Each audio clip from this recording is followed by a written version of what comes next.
माजी पंतप्रधान राजीव गांधी यांना मनपातर्फे विनम्र अभिवादन। महानगरपालिकेमध्ये दहशतवाद व हिंसाचार विरोधी दिवसाची प्रतिज्ञा। माजी पंतप्रधान राजीव गांधी यांच्या पुण्यतिथीनिमित्त गुरुवारी दिनांक 21 मे 2026 रोजी अमरावती महानगरपालिकेत त्यांना विनम्र अभिवादन करण्यात आले।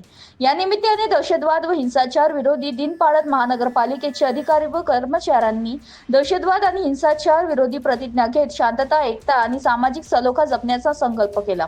विश्वरत्न डॉक्टर बाबासाहेब आंबेडकर सभागृह येथे सकाळी 11 वाजता आयोजित कार्यक्रमात महापौर सिंचन तेजवानी यांच्या हस्ते राजीव गांधी यांच्या प्रतिमेला पुष्पहार अर्पण करून अभिवादन करण्यात आले। कार्यक्रमाला महानगरपालिका आयुक्त वर्षा लड्डा, विरोधी पक्षनेते विलास इंगोले, नगरसेवक बबलू शेखावत, मिलिंद चिमोटे, नगरसेविका सुनीता भेले, ललिता रतावा, डॉक्टर अर्चना आतराम, राजश्री जटाले यांच्यासह अतिरिक्त आयुक्त महेश देशमुख, शिल्पा नाईक, उपायुक्त नरेंद्र वानकडे, योगेश पिटे, सहाय्यक आयुक्त भूषण पुसतकर तसेच अधिकारी व कर्मचाऱ्यांची उपस्थिती होती। यावेळी उपस्थितांना दहशतवाद आणि हिंसाचारमुक्त समाज निर्मितीसाठी एकजुटीने कार्य करावे निर्धार व्यक्त केले।